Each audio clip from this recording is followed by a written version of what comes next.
Hello बच्चों बच्चों आज के इस लेक्चर में आप सबका बहुत बहुत स्वागत है। मैं राजकुमार। बेटा आज हम एनसीईआरटी के मिसलेनियस एक्सरसाइज को सॉल्व करेंगे। मैथ का जो मिसलेनियस एक्सरसाइज है उसको आज हम सॉल्व करेंगे। तो बेटा अगर ये पसंद आता है तो आप उसको लाइक कीजिए, कमेंट कीजिए और सब्सक्राइब कीजिए। तो मिसलेनियस एक्सरसाइज ऑन चैप्टर 1, ये चैप्टर 1 का कुछ एक्सरसाइज है जिसको हम लोग आज करने जा रहे हैं। तो ये रिलेशन फंक्शन का ये चैप्टर 1 का मिसलेनियस एक्सरसाइज है जिसमें फर्स्ट क्वेश्चन है आपको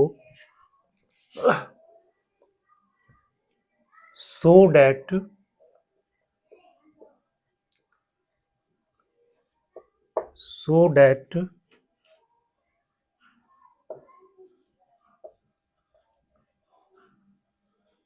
the function if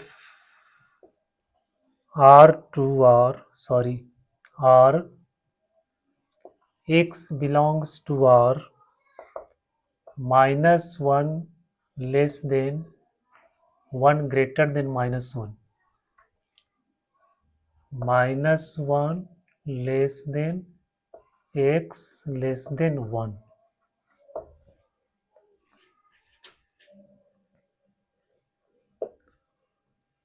defined by fx equal to x by 1 plus mod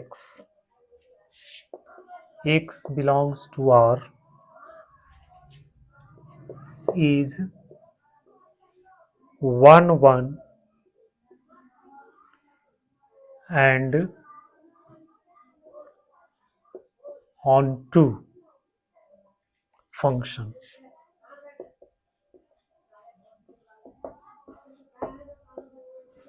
ये बेटा पहला सवाल है। फंक्शन डिफाइन है, इसका डोमेन है आर और ये रेंज है x belongs to R such that x का वैल्यू -1 और 1 के बीच में है और यहाँ पे ये फंक्शन है x by 1 plus mod of x where x belongs to R. हमको ये चेक करना है कि ये 1 1 फंक्शन और ऑन टू फंक्शन है। तो 1 1 फंक्शन ऑन टू फंक्शन आप अगर वीडियो देखा होगा पिछले वाला तो उसमें आपको पूरी तरह से जानकारी हो गई होगी कि 1 1 फंक्शन और ऑन टू फंक्शन क्या होता है, उसको हम लोग चेक कैसे करते हैं। तो सबसे पहले ये मोड को हम लोग ओपन करेंगे। तो जब मोड को ओपन करेंगे तो ये फंक्शन आपका बन जाएगा x by 1 plus x greater than equal to 0 और x by 1 minus x if x less than 0। अगर x greater than equal to 0 है तो ये x हो जाएगा, अगर लेस देन है तो ये -x हो जाएगा। तो ये आपका फंक्शन ओपन हो गया। अब हम लोग चेक करते हैं इसको ग्रेटर देन के लिए, x greater than equal to 0 के लिए और x लेस देन के लिए, दोनों हम लोग अलग अलग चेक करेंगे कि ये फंक्शन क्या है। 1 1 सबसे पहले हम लोग 1 1 चेक करते हैं। 1 1 तो 1 1 चेक करने के लिए अब यहाँ पे दो केस होगा, x greater than equal to 0 का होगा, एक x लेस देन 0 का होगा। तो बेटा हम पहले x greater than equal to 0 वाला इधर लेंगे और x less than equal to 0। तो यहाँ पे मान लेते हैं late f(x1) equal to f(x2)। 1 1 check करने का ये तरीका है, यहाँ वैल्यू इसमें पुट करो तो आ जाएगा x1 by 1 plus x1 equal to x2 by 1 plus x2। Cross multiply कर देते हैं तो x1 plus x1 x2 equal to x2 plus x1 x2। अब चूंकि ये पॉजिटिव है तो x1 x2 भी पॉजिटिव होगा, हाँ ये भी पॉजिटिव होगा, तो हम इसको काट सकते हैं दोनों तरफ। तो आपका हो गया x1 इक्वल टू x2। तो बेटा हम f(x1) और f(x2) से चले और हमको मिल गया x1 बराबर x2। तो जब ये रिजल्ट मिल जाता है तो फंक्शन 1 1 हो जाता है। अब यहाँ पे देखते हैं, यहाँ पर भी हम उसी तरह से शुरू करेंगे। f(x1) इक्वल टू f(x2) दिया जाएगा x1 by 1 minus x1 equal to x2 by 1 minus x2। Cross multiply कर देते हैं, x1 minus x1 x2 equal to x2 minus x1 x2। अब यहाँ पर भी देखते हैं बेटा, ये तो नेगेटिव है, ये दोनों नेगेटिव होगा तो ये क्या हो जाएगा पॉजिटिव, हाँ ये भी नेगेटिव है तो ये भी पॉजिटिव हो जाएगा। तो हम यहाँ पर भी इसको काट सकते हैं। तो ये आपका आ गया x1 इक्वल टू x2। दोनों केस में आपको in both cases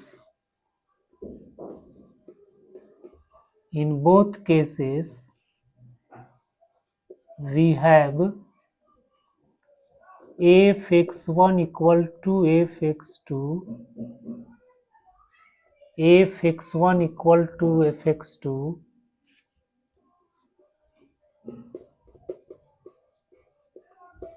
implies x1 equal to x2. So fx is 1 1। तो बेटा ये 1 1 फंक्शन हो गया। तो ये आपको समझ में आ गया। अब हम लोग ऑन टू इसको चेक करेंगे। अब ऑन टू चेक करना, दोनों केस में हम अब लोग ऑन टू चेक करेंगे।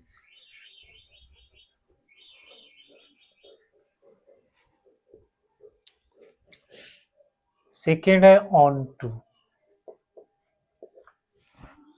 ऑन टू चेक करने के लिए x greater than equal to 0, ये एक केस हो गया।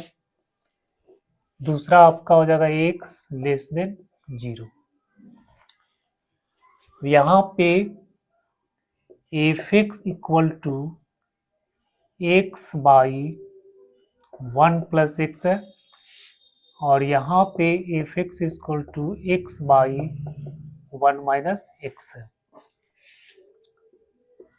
इसको हम लोग y कर देते हैं, y equal to x by 1 plus x को y के टर्म में लिखेंगे तो जाएगा y plus y x equal to x। अब इसको इधर ले आएंगे तो y equal to x minus y x, तो 1 minus y, x equal to हो गया y by 1 minus y. Same चीज यहाँ पे करना है, y equal to x by 1 minus x, तो y minus y x equal to x. फिर हम इसको इधर ले आएंगे तो y इक्वल टू हो जाएगा x plus y x, x common 1 plus y, x आपका आ गया y बाई 1 प्लस वाई। अब यहाँ पे देखो क्या दिया हुआ है, x greater than equal to 0 और जो आपका कोड डोमेन है वहां दिया हुआ है x लेस देन 1 और ये -1, ये कोड डोमेन दिया हुआ आपका। कोड डोमेन x का वैल्यू मतलब ये कोड डोमेन जो है जिसमें -1 और 1 के बीच में है। कोड डोमेन का मतलब हो गया कि, और डोमेन आपका दिया हुआ r, डोमेन आपका क्या दिया हुआ है r। अब यहाँ पे x जो है x इक्वल टू वाई बटा 1 माइनस वाई है। अब x कैसा होगा, x कैसा होगा, यहाँ x greater than equal to 0 है और यहाँ y जो है वो -1 और 1 के बीच में है, यानी 1 से ये छोटा है। y आपका क्या है, लेस देन 1 है। और x कैसा है, ग्रेटर देन इक्वल टू 0।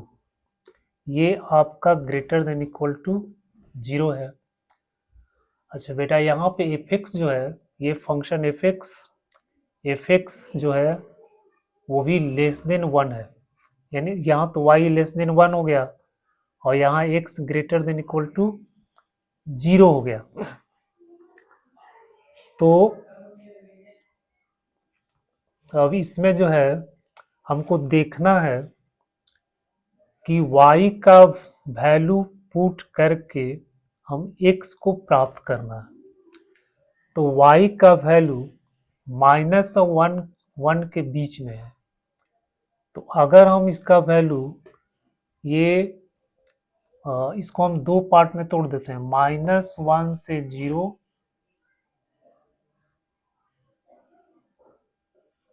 और 0 से 1। ये से -1 और 1 इंक्लूड नहीं है, तो 0 से 1 यहाँ करा x का value greater than equal to 0 होना चाहिए और यहाँ करा x का वैल्यू 1 से कम होना चाहिए। यानी जो y का जो वैल्यू होगा वो आपका, अच्छा यहाँ fx equal to x plus 1 plus x है बेटा, तो आप देख रहे हो कि x का value greater than equal to 0, तो ये fx भी क्या हो जाएगा, ग्रेटर देन इक्वल टू 0 हो जाएगा। ये भी ग्रेटर, x पॉजिटिव है, ये भी पॉजिटिव है, तो ये पूरा पॉजिटिव हो जाएगा। तो y आपका ग्रेटर देन इक्वल टू 0 हो गया और y आपका लेस देन 1 हो गया। यानी y कहाँ बिलोंग कर रहा है, y आपका बिलोंग कर रहा है, y बिलोंग कर रहा है आपका 0 से 1 में। y आपका बिलोंग कर रहा है 0 से 1 में। तो 0 से 1 के बीच का कोई भी वैल्यू अगर हम इसमें रखते हैं, जैसे मान लो कि हम 1/2 रख देते हैं, तो जब 1/2 रख देंगे तो फिर ये क्या आ जाएगा, 1 से छोटा 0 से बड़ा, यानी 1 यहाँ पे बड़ा है, y यहाँ पे 1 से छोटा है, इसको माइनस करेंगे पॉजिटिव आएगा, ये हमेशा पॉजिटिव आ जाएगा। तो 0 और 1 के बीच में यानी कोई भी वैल्यू अगर इसमें पुट करते हैं तो x का हमको वैल्यू मिल जाता है, x ये रिलेशन को सेटिस्फाई करता है। तो for y belongs to, there exist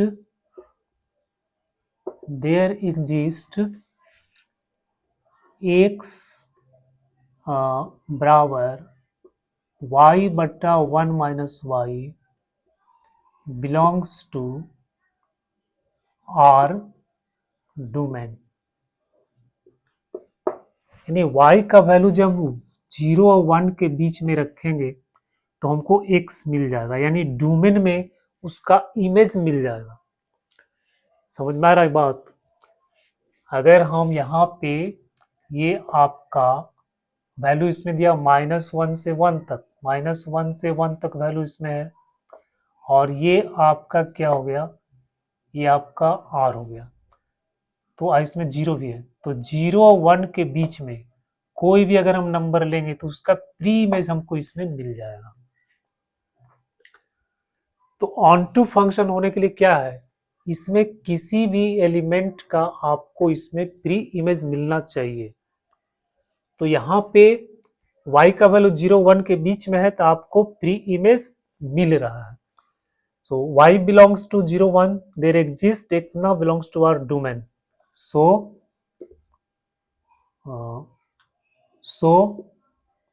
f is on to, तो इसलिए on to फंक्शन हो गया।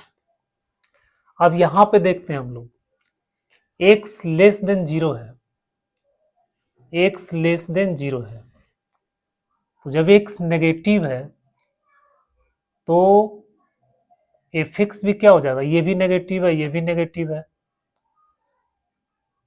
और y यहाँ पे कैसा है, y करा -1 से बड़ा होना चाहिए, और x जो 0 से छोटा है तो ये भी आपका 0 से छोटा हो जाएगा।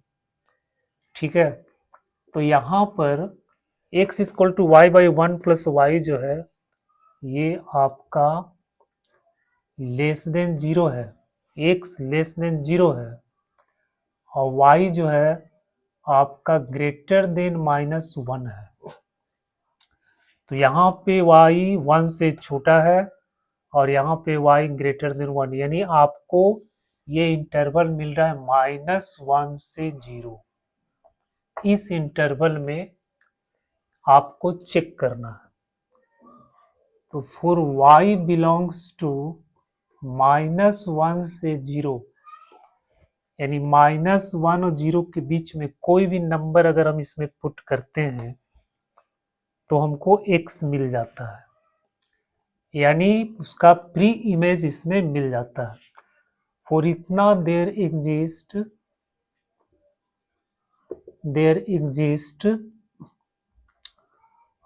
x belongs to R domain, so f is on to, इसलिए f कैसा हो गया आपको on to हो गया। तो इसका मतलब हुआ कि ये दोनों केस में आपको on to आ रहा है, तो बड़ा ये फंक्शन आपका कैसा हो गया on to हो गया। तो ये फंक्शन आपको 1 भी हो गया और on to भी हो गया।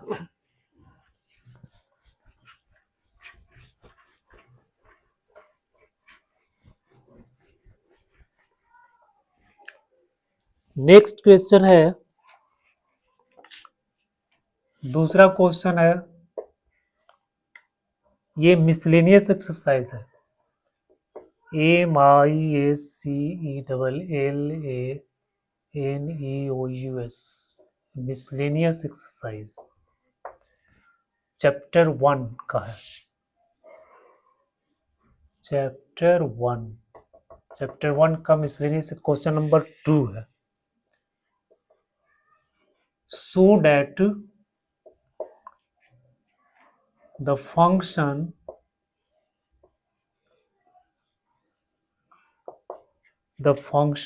f such that R to R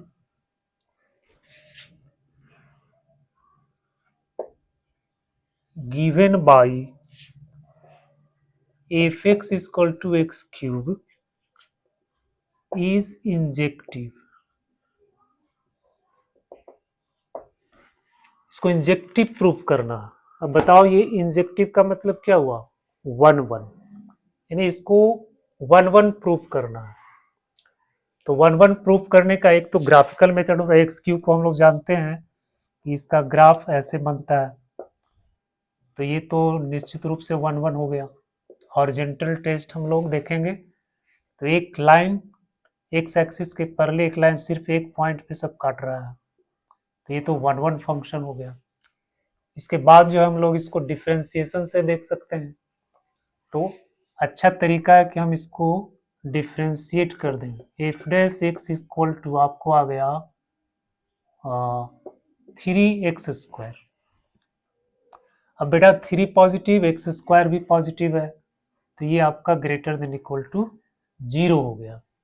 so F कैसा, F x is strictly increasing, strictly increasing,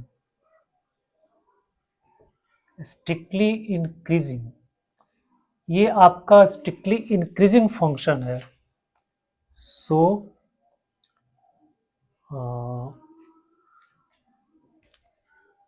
this implies fx is strictly increasing, so fx is 1 1 हो गया। बहुत सिंपल तरीका से ये प्रूव्ड हो गया कि कोई भी फंक्शन अगर स्ट्रिक्टली डिक्रीजिंग है, स्ट्रिक्टली इंक्रीजिंग है, तो बेटा वो फंक्शन 1 1 होता है।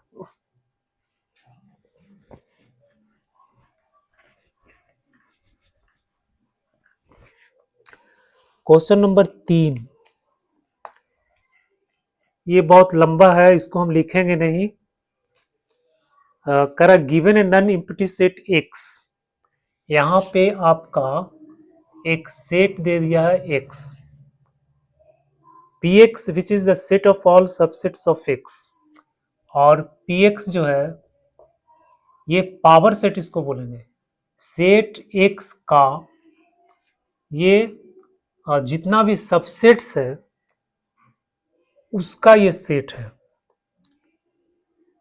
तो define a relation R in P X as follows, for subset A B in P X A R B if and only if A subset B, करा एक सबसेट हम ए और बी लेते हैं, इसमें ए और बी एक सबसेट लेते हैं, ए एंड बी जो इसका सबसेट है, यानी ए सबसेट है आपका ये और बी सबसेट है आपका ये पावर सेट है, ये दोनों इसका सबसेट है। अब करा ए आर बी यानी ए बी से रिलेटेड है, कब? जब ए सबसेट बी है। ये रिलेटेड कब होगा? जब ये ए सबसेट बी होगा, है ना, ए सबसेट बी होगा तब वो रिलेटेड होगा। तो is R an equivalence relation on P X, कह रहा क्या ये इक्विवेलेंस रिलेशन है? तो यहां पे आपको चेक करना है। अब इक्विवेलेंस रिलेशन के लिए आप जानते हैं कि ये तीनों रिलेशन यानी रिफ्लेक्सिव, सिमेट्रिक और ट्रांजिटिव तीनों होना चाहिए, तो हम तीनों इसमें चेक करेंगे। सबसे पहले हम चेक करते हैं रिफ्लेक्सिव, कि ये रिफ्लेक्सिव है कि नहीं है। तो बेटा हम जानते हैं कि कोई भी सेट स्वयं का सबसेट होता है ना। लेट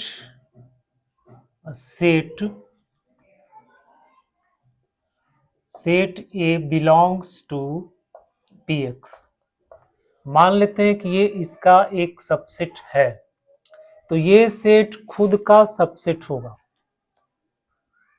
इसलिए ए सबसेट ए, इसका मतलब है कि ए बिलोंग्स टू आर, यानी ए रिलेशन का एक अवयव हो जाएगा। सो आर इज रिफ्लेक्सिव, तो ये आपका कैसा हो गया? रिफ्लेक्सिव हो गया। सेकेंड हम लोग चेक करेंगे सिमेट्रिक चेक करेंगे। तो सिमेट्रिक कब होगा? सिमेट्रिक में क्या होता है? ए बी अगर कोई रिलेशन में है और बी ए भी अगर उस रिलेशन में है, तो हम बोलेंगे बेटा ये कैसा है? ये आपका सिमेट्रिक रिलेशन है। तो मान लेते हैं लेट ए, एक सेट ए है सबसेट, इसका सबसेट है A B belongs to P X, इसका ये दोनों हम मान लेते हैं कि इसका दोनों अवयव है, यानी ये भी सेट है ये भी सेट है, और ये पी एक्स का सबसेट है। तो अब सच दैट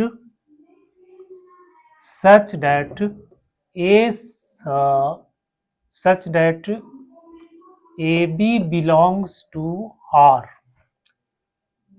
तो जब ये सबसेट है A B belongs to R, इसका मतलब हो गया कि ए सबसेट बी, जब ए बी इस रिलेशन में है तो ए सबसेट बी हो जाएगा, but B is not subset of A. जब ए सबसेट बी है तो बी ए का सबसेट नहीं होगा, क्योंकि ये प्रॉपर सबसेट है, ये प्रॉपर सबसेट है। प्रॉपर सबसेट का मतलब क्या हुआ? कि इसमें कम से कम एक एलिमेंट जो इसमें नहीं होना चाहिए, यानी अगर आपको सेट दिया हुआ है 1 2 और दूसरा सेट दिया हुआ है 1 2 3, तो ए सबसेट बी हो गया, तो बी ए का सबसेट नहीं होगा। तो ये सबसेट नहीं हुआ, इसका मतलब हुआ कि B A does not belongs to R. तो A B belongs to R है, but B A does not belongs to R. So R is not symmetric. R is not symmetric. तो बेटा ये सिमेट्रिक आपका नहीं हुआ। अब हम चेक करते हैं ट्रांजिटिव। अब हम चेक करते हैं ट्रांजिटिव। ट्रांजिटिव ट्रांजिटिव अब बताओ तुम, ट्रांजिटिव हम कैसे चेक करते हैं? क्योंकि हम लोग बहुत पढ़ चुके हैं इसके बारे में। एनसीईआरटी का क्लास बहुत सारे सवाल हम लोग सॉल्व किए, रिफ्लेक्सिव, सिमेट्रिक, ट्रांजिटिव से रिलेटेड, और जेई एडवांस का भी हम लोग बहुत सारे सवाल किए हैं। अब बताओ हम इसको कैसे सिद्ध करेंगे, कैसे शो करेंगे कि ये ट्रांजिटिव है कि नहीं है? उसका कॉन्सेप्ट क्या है? A B belongs to R, B C belongs to R, तो ये A C belongs to R होना चाहिए, तब हम बोलेंगे कि ये ट्रांजिटिव है। तो इसको हम मान लेते हैं, let A B C belongs to P X, ये तीन सेट इसमें है, सच डैट इस प्रकार से है कि ये इससे रिलेटेड है, A B belongs to R and B C belongs to R. तो जब A B belongs to R है तो इसका मतलब ए सबसेट बी हो गया एंड बी सबसेट सी हो गया। ए सबसेट बी है, बी सबसेट सी है, तो ए सबसेट सी हो जाएगा। That means AC belongs to R।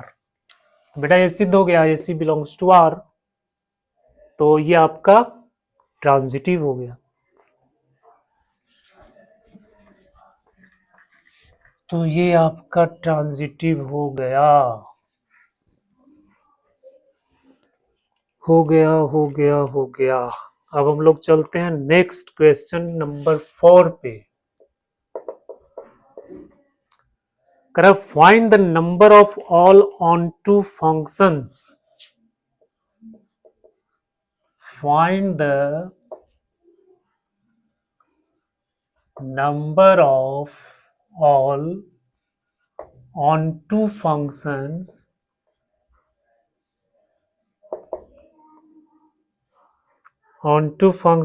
from the set 1 2 3 dot dot n to itself number of onto function find करना है। अब हम एक छोटा सा एग्जांपल लेते हैं। मान लो इसमें 1 2 एलिमेंट है, इसमें भी ए एलिमेंट है, ये इसके साथ रिलेटेड है, ये इसके साथ रिलेटेड है, ये सेट ए है, सेट बी है, यहाँ से ये फंक्शन है एफ फंक्शन है।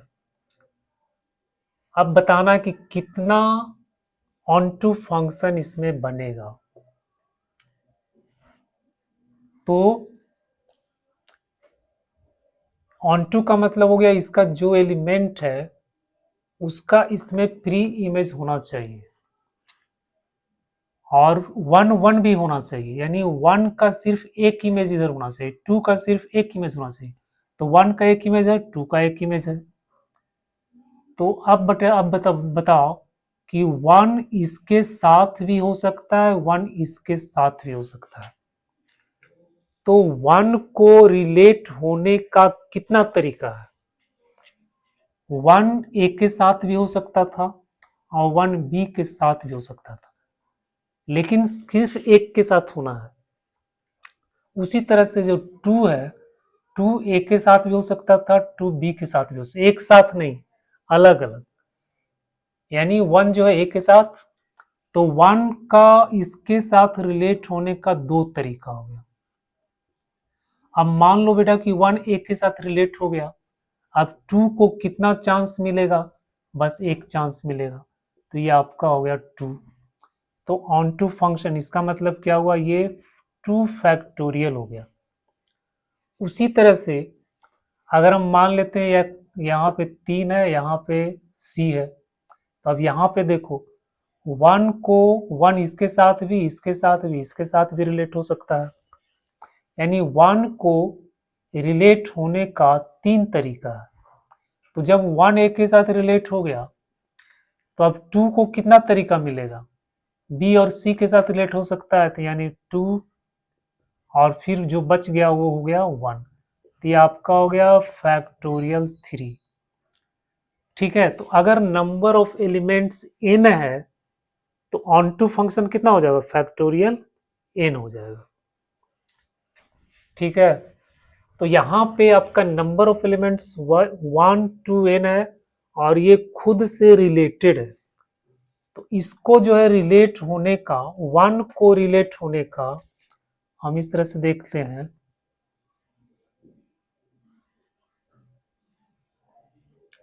ये मान लो सेट ए है, सेट बी है, यहाँ 1 2 3 4 dot dot dot n minus 1 n है, 1 2 3 4 dot dot dot n minus 1 और n है।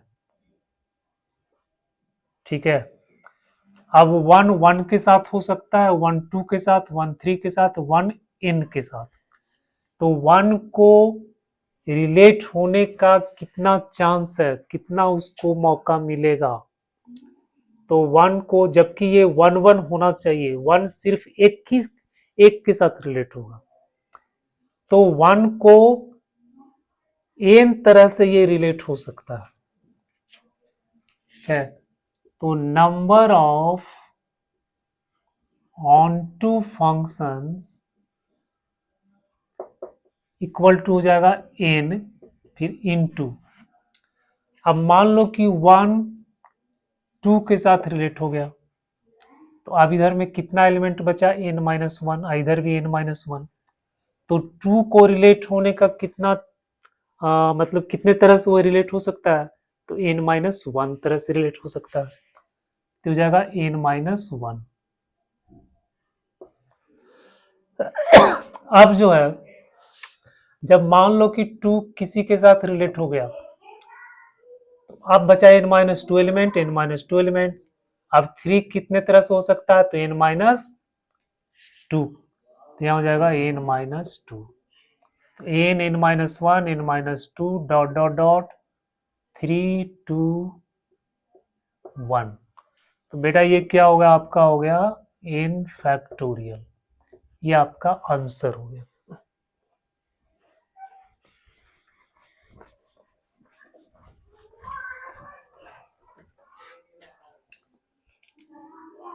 अब देखते हैं क्वेश्चन नंबर 5।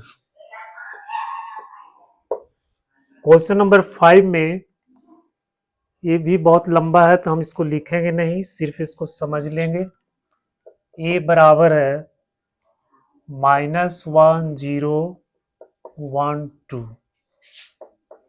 b बराबर है -4 -2 0 2।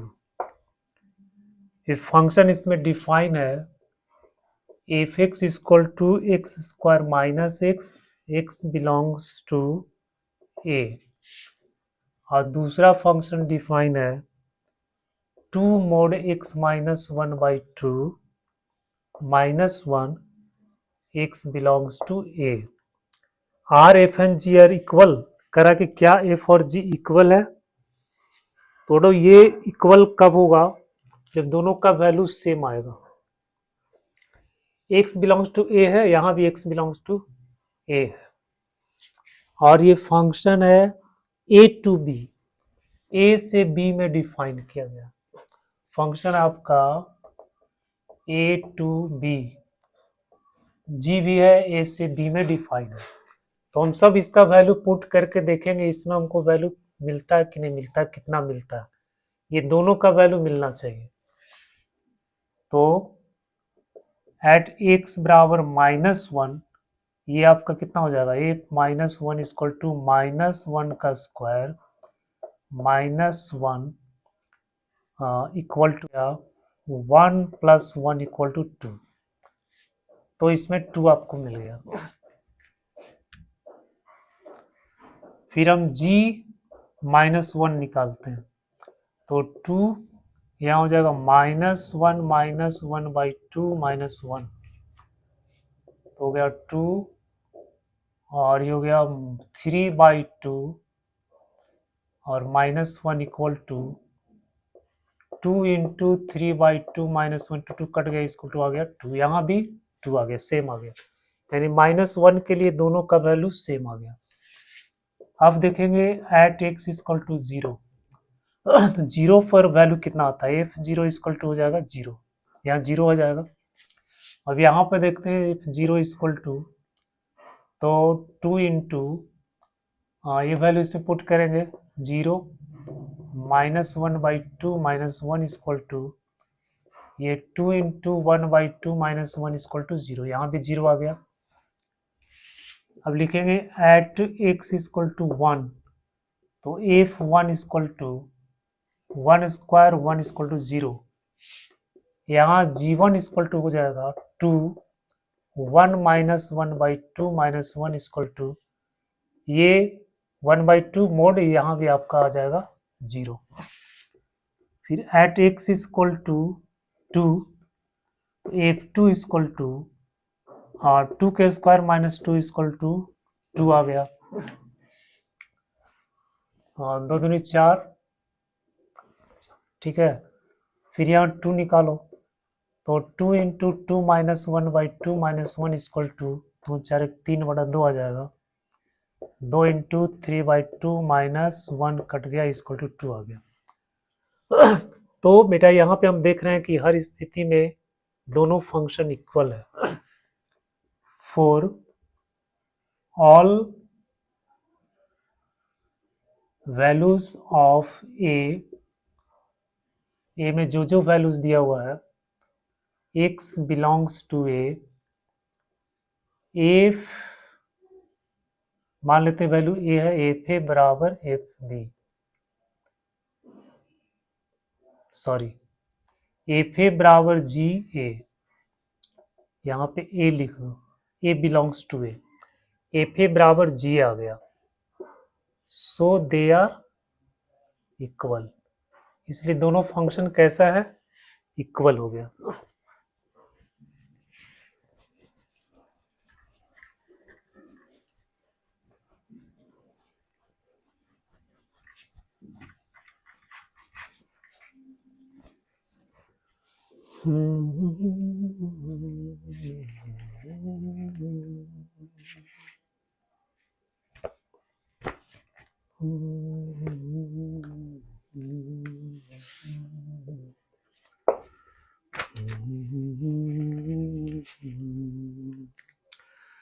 यहाँ देखो बेटा सेट ए दिया हुआ है 1 2 3, सेट ए बराबर 1 2 3, number of relation containing 1 2 1 3 which are reflexive symmetric but not transitive,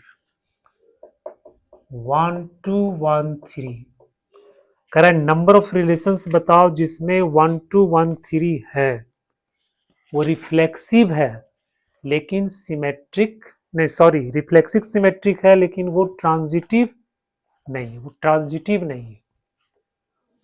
तो इसका हम सबसे पहले आप बना लो इसका एक क्रॉस ए, तो इससे हो जाएगा 1 1 2 2 3 3, फिर वो हो जाएगा 1 2 1 3 3 1 3 2, 1 2 3 4 5 6 7,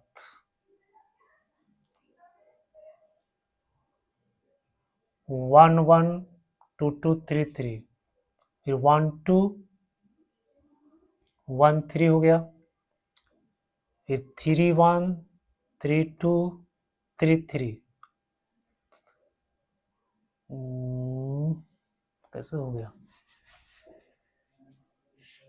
इसको बनाएंगे 1 के साथ बनाएंगे तो 1 1 हो गया, 1 2 हो गया, 1 3 हो गया। फिर हम 2 का लेंगे तो 2 1 हो गया, 2 2 हो गया, 2 3 हो गया। 3 का लेंगे 3 1 3 2 3 3 हो गया। 1 2 3 4 5 6 7 8 है, 1 1 1 2 3 1 2 3 1 1 1 1 हो गया, 1 2 हो गया, 1 3 हो गया, 2 1 2 2 2 3 हो गया, 3 1 3 2 3 3 हो गया। हाँ, तो ये आपका A क्रॉस B निकल गया। अब कह रहा है ऐसा रिलेशन जो रिफ्लेक्सिव है, सिमेट्रिक है, बट ट्रांजिटिव नहीं है। तो मान लो ये रिलेशन R हम बनाते हैं। सिमेट्रिक होने के लिए, रिफ्लेक्सिव होने के लिए आपको 1 1 होना पड़ेगा, 2 2 होना पड़ेगा, 3 3 होना पड़ेगा। तो ये तो आपको रिफ्लेक्सिव हो गया। अब कह रहा है इसमें 1 2 1 3 जोड़ना है। तो 1 2 जब कर देंगे तो सिमेट्रिक होने के लिए इसमें आपको 2 1 होना पड़ेगा। फिर 1 3 अगर डाल देंगे तो आपको 3 1 भी इसमें होना पड़ेगा। तो ये जो फंक्शन हो गया, ये आपका 1 1 भी हो गया, सॉरी रिफ्लेक्सिव हो गया और सिमेट्रिक हो गया। अब इसमें देखते हैं कि ये ट्रांजिटिव है कि नहीं। तो ट्रांजिटिव के लिए देखो बेटा, यहाँ पे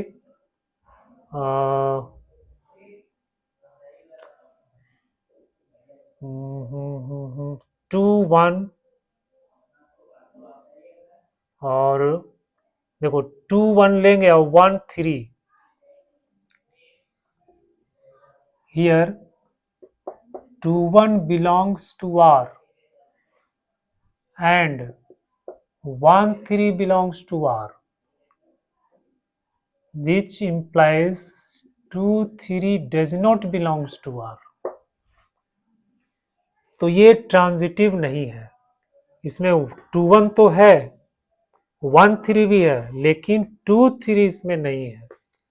तो बेटा ये ट्रांजिटिव रिलेशन आपका नहीं है। ये रिफ्लेक्सिव है, सिमेट्रिक है, बट ट्रांजिटिव नहीं है। तो अगर हम इसको ट्रांजिटिव बना देंगे तो इसमें आपको 2 3 ऐड करना पड़ेगा। जब 2 3 ऐड करेंगे तो फिर उसको सिमेट्रिक होने के लिए आपको 3 2 भी ऐड करना पड़ेगा। तो सबसे जो स्मॉलेस्ट जो रिफ्लेक्सिव सिमेट्रिक जो आपका रिलेशन बनेगा वो यही बनेगा, यानी 1 रिलेशन सिर्फ बनेगा जो आपका रिफ्लेक्सिव सिमेट्रिक होगा लेकिन ट्रांजिटिव नहीं होगा। तो यहाँ पे आपका जो आंसर है वो 1 हो जाएगा।